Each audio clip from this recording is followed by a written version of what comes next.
Le premier jour de classe, la maîtresse de Miffy dit « Les enfants, aujourd'hui nous allons planter des graines dans les pots sur le rebord de la fenêtre. Et tout au long de la saison, nous les regarderons pousser et devenir de jolies fleurs. » Miffy fut très étonnée quand la maîtresse lui mit dans la main une toute petite graine noire. « Comment une si petite graine peut devenir une fleur ?»« C'est la magie de la nature, » dit la maîtresse. Tout ce qui est vivant commence par être une minuscule graine. Dans la graine se trouve tout ce qui peut l'aider à devenir une fleur. En la plantant dans la terre, il faut l'arroser pour qu'elle grandisse. Chaque jour, Miffy surveillait son pot. Tout d'abord, un tout petit peu de verre sortit de la terre.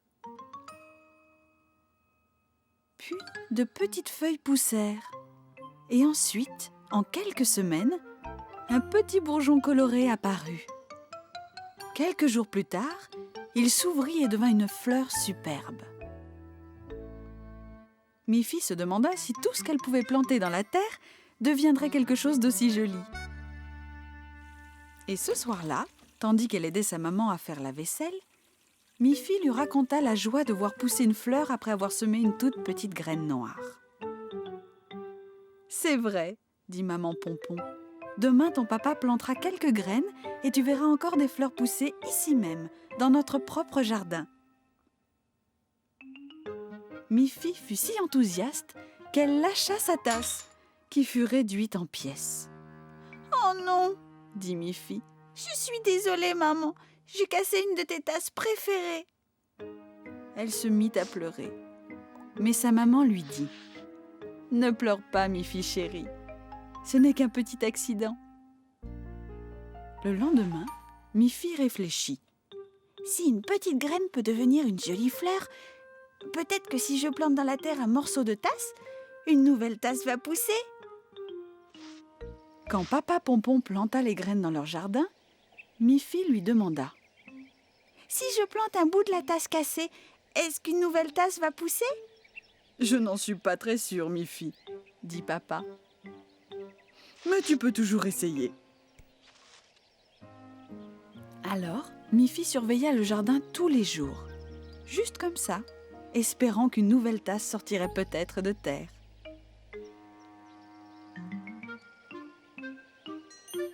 Petit à petit, beaucoup de fleurs poussèrent, mais pas de tasse. Les parents de Miffy savaient qu'elle allait être déçue. Alors papa Pompon eut une idée. Avant de rentrer ce soir-là, il avait acheté une nouvelle tasse. Pendant que Miffy dormait, il enfonça la nouvelle tasse à l'endroit où Miffy avait enterré les morceaux cassés.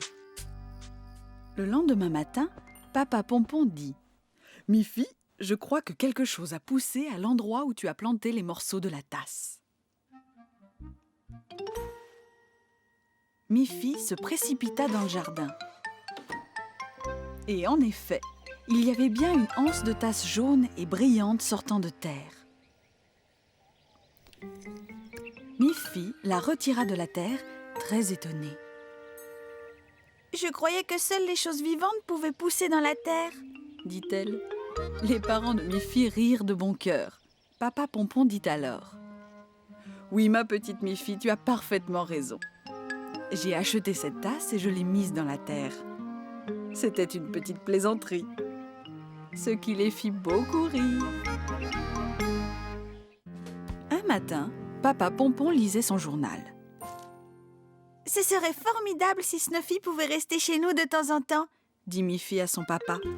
« Ce serait formidable, en effet, » dit papa Pompon. « Mais il faudrait d'abord lui construire une niche pour qu'elle soit à l'abri. »« Boris a beaucoup de bois, » pensa Miffy. « Je vais prendre ma trottinette et aller lui demander s'il peut m'en donner pour construire une niche. » Miffy monta sur sa trottinette et se dirigea vers la forêt où habitaient Boris et Barbara.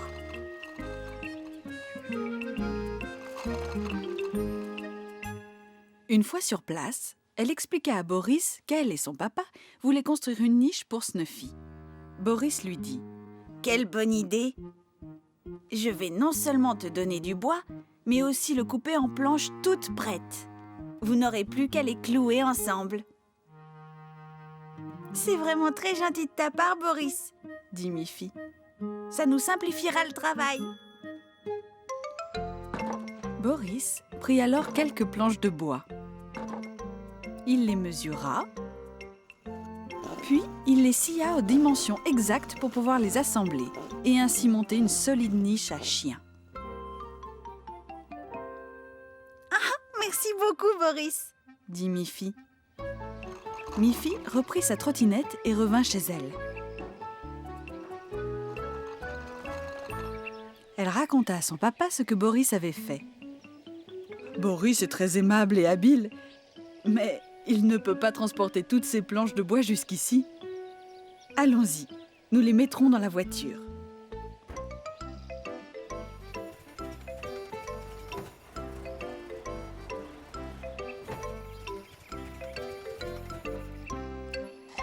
Papa Pompon et Boris installèrent avec soin toutes les pièces de bois de la niche sur le siège arrière de la voiture.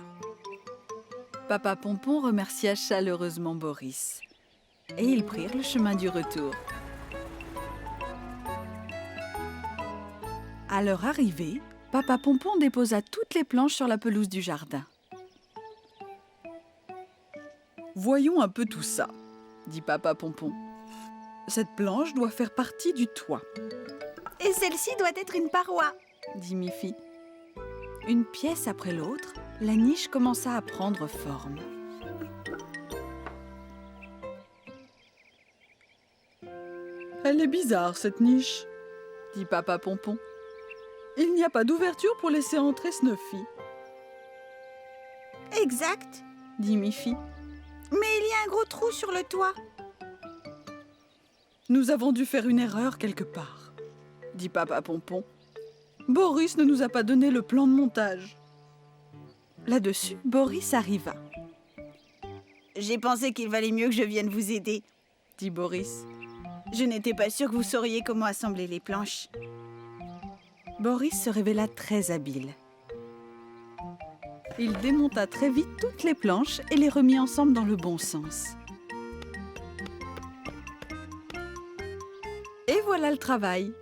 Une confortable niche pour Snuffy. C'était pourtant si facile. Cela les fit bien rire. Snuffy ne tarda pas à arriver.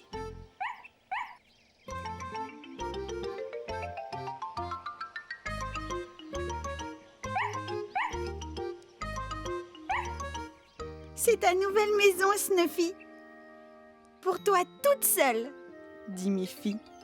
Snuffy manifesta sa joie en découvrant sa niche et apprécia beaucoup d'être tout près de Miffy désormais.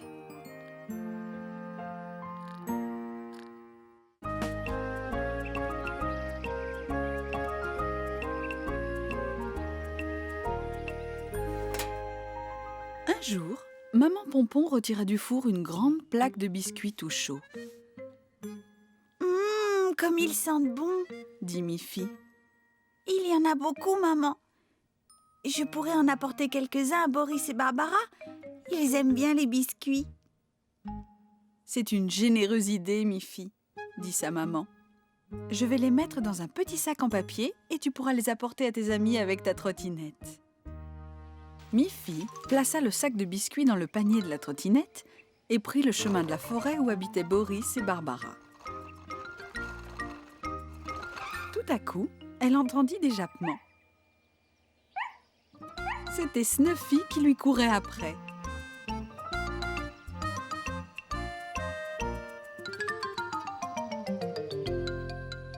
Salut Snuffy, dit Miffy. Tu veux venir avec moi? Je vais rendre visite à Boris et Barbara. Elles repartirent ensemble à travers la forêt. Mais le chemin était plein de bosses. Cela ne dérangeait pas Snuffy qui sautillait joyeusement. Elle avançait bien plus vite que Miffy. Miffy, elle, devait avancer avec prudence. Quand elle passa sur une grosse bosse, elle ne remarqua pas que le sac de biscuits était tombé.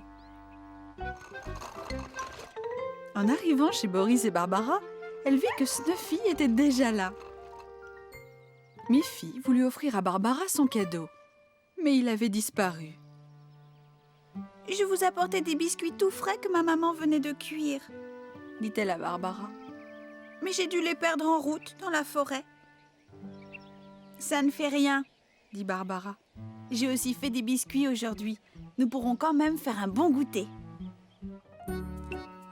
Et ils ne s'en privèrent pas. Au moment de prendre congé de ses amis, Miffy chercha des yeux Snuffy, mais ne la trouva pas. « Je ne peux pas rentrer à la maison sans Snuffy, » dit Miffy. « Elle pourrait se perdre. »« Ne t'inquiète pas pour Snuffy, » dit Boris. « Les chiens retrouvent toujours leur chemin. » Rassurée, Miffy s'en alla sur sa trottinette. Elle se demandait quand même. Où peut bien être Snuffy ? Snuffy ! Snuffy ! Appela-t-elle. Où es-tu ? Elle alla un peu plus loin et l'appela encore. Snuffy ! Snuffy ! Où es-tu ? Miffy commençait à s'inquiéter. Snuffy ? Snuffy ! Snuffy ! Snuffy ! Snuffy ! Snuffy ! Snuffy ! Snuffy ! Snuffy ! Tout à coup, elle vit le sac en papier que sa maman avait rempli de biscuits. « Oh !» dit-elle. « Au moins j'ai retrouvé les biscuits. » Mais quand elle ramassa le sac, il était vide. Il n'y avait plus un seul biscuit. À ce moment-là, elle entendit du bruit venant d'un arbre. Elle s'approcha pour voir ce que c'était. Snuffy était là, dormant profondément, quelques miettes de biscuits éparpillées sur le sol devant elle. « Ah, te voilà, Snuffy !» dit Miffy. « Je vois que tu as aussi profité d'un bon goûter sur ton chemin. »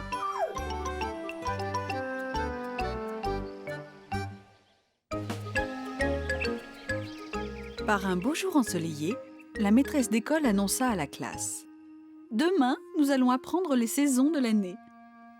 Le printemps, l'été, l'automne et l'hiver. » Miffy et Mélanie rentrèrent de l'école sur leur trottinette.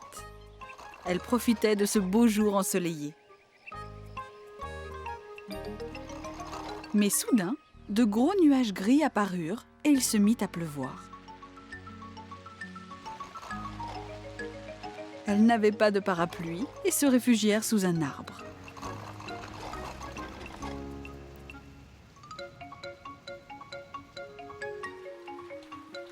La pluie fut de courte durée et elles purent reprendre leur chemin.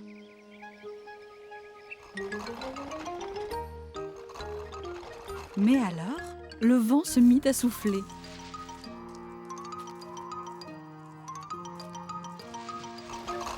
Ça devenait très difficile de conduire sa trottinette face à un vent si fort. Miffy dit : « Nos vêtements ne sont pas assez chauds avec ce vent froid, Mélanie. Dépêchons-nous de rentrer à la maison. » Au moment d'atteindre la maison de Miffy, il recommença à pleuvoir. Il faisait si froid que la pluie se transforma en neige. Nos deux amies furent bien contentes de se retrouver à l'abri et au chaud. Elles se demandèrent comment il était possible que le temps puisse changer aussi rapidement.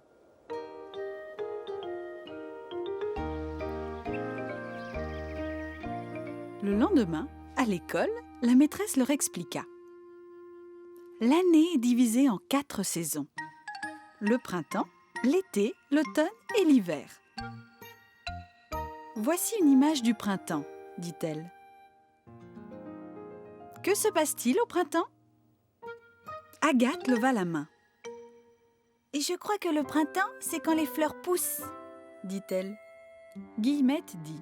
Oui, et les fleurs poussent parce que le soleil devient plus chaud.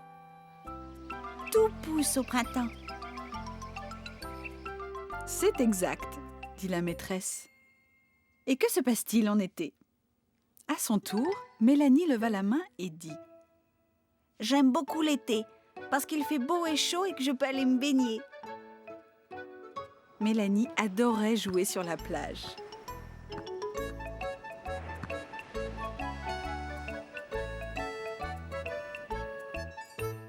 « C'est vrai, » dit la maîtresse. « L'été est la saison la plus chaude de l'année. Mais après l'été arrive l'automne. Et que se passe-t-il alors en automne ?» Miffy dit « En automne, le vent souffle, il fait plus frais et toutes les feuilles tombent des arbres.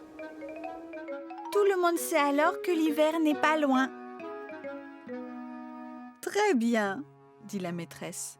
« Et qu'arrive-t-il en hiver, dites-moi » Miffy répondit « Eh bien, il faut s'habiller chaudement parce qu'en hiver, il fait très froid. Et en général, il y a beaucoup de neige. » « Vous êtes des enfants très éveillés, » dit la maîtresse. Après l'école, Miffy dit à Mélanie « J'aimerais bien savoir quelle est la saison d'aujourd'hui. » Mélanie se mit à rire. « Je crois qu'on a toutes les saisons en même temps. Hier, il y avait un beau soleil. Après, il a plu. Et pour finir, on a eu de la neige. »« C'est vrai, » dit Miffy. « On a eu les 4 saisons de l'année en une seule journée. » Et cela les fit bien rire. « Tu as beaucoup d'outils dans ton atelier, Papy ?» dit Miffy. Dans l'atelier de Papy Pompon, il y avait des marteaux, une scie et un tas d'autres outils spéciaux. « Tu peux me montrer ce qu'on peut faire avec tes outils, Papy ?» demanda Miffy. Mamina Pompon fut très étonnée. « Je crois que je devrais plutôt t'apprendre à faire un gâteau aujourd'hui, » dit-elle. Il y avait tant de choses intéressantes à faire quand Miffy venait chez ses grands-parents, qu'elle ne savait jamais par où commencer. « Eh bien, les petites filles aiment apprendre à coudre ou à faire des petits plats en cuisine, » dit Papy. « Mais rien ne les empêche de vouloir apprendre aussi à se servir de ces outils. » « En fait, c'est exactement la même chose, » dit Mamina. « Que tu fasses un gâteau ou une étagère, tu dois apprendre à utiliser des éléments qui vont ensemble. »« Je sais ce que je vais faire, » dit Miffy. « Je vais faire cuire un gâteau et fabriquer une boîte en bois pour le mettre dedans. »« C'est un excellent programme, » dit Papy. « Mais je te conseille de commencer par le gâteau.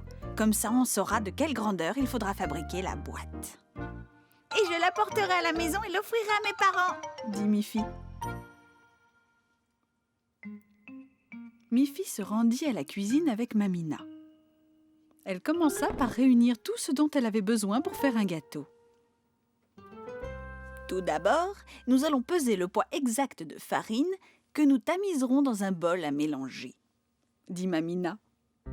Ensuite, on va préparer les œufs, le lait, le sucre et la poudre de chocolat dans les bonnes proportions. Et nous mélangerons le tout. Miffy utilisa une tasse spéciale à mesure précise pour être sûre d'employer la bonne quantité de chaque ingrédient. Tout était écrit dans le livre de recettes de Mamina. Quand tous les ingrédients furent mélangés, la pâte onctueuse du gâteau était prête pour la cuisson. Miffy versa le mélange dans un moule à gâteau rond et spécial. Elle prit les mesures du moule avec la règle de Mamina et mit le tout dans le four chaud.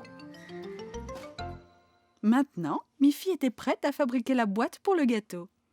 Elle indiqua les mesures du moule à son papy. Et lui montra comment utiliser la même règle pour mesurer le bois qui allait devenir la boîte. Elle marqua le bois à la longueur exacte de la règle. Elle se servit de l'étau de papy pour placer les planches de bois qu'il allait scier. L'étau tenait le bois solidement et permettrait à papy de scier à la bonne dimension chaque planchette. Miffy aimait bien regarder son papy travailler avec la scie. Avant, arrière, avant, arrière, jusqu'à ce que le bois fût entièrement coupé. Maintenant, elle avait ce qu'il fallait pour le fond, le couvercle et les 4 côtés de la boîte. Elle prit un marteau et des clous et cloua toutes les pièces ensemble. À peine la boîte terminée, Miffy sentit un délicieux parfum dans l'air. « Le gâteau est prêt !» annonça Mamina de sa cuisine. « La cuisson est terminée !» Quelle merveille! Et comme il sentait bon quand Mamina le sortit du four. « Regarde, » dit Papy. « La boîte convient parfaitement. » En rentrant chez elle ce jour-là, Miffy était très fière d'elle. Elle avait appris à travailler avec attention en choisissant les éléments qui allaient ensemble, aussi bien pour faire un délicieux gâteau que pour fabriquer une jolie boîte en bois. Papa et maman Pompon, eux aussi, furent très fiers de leur petite Miffy.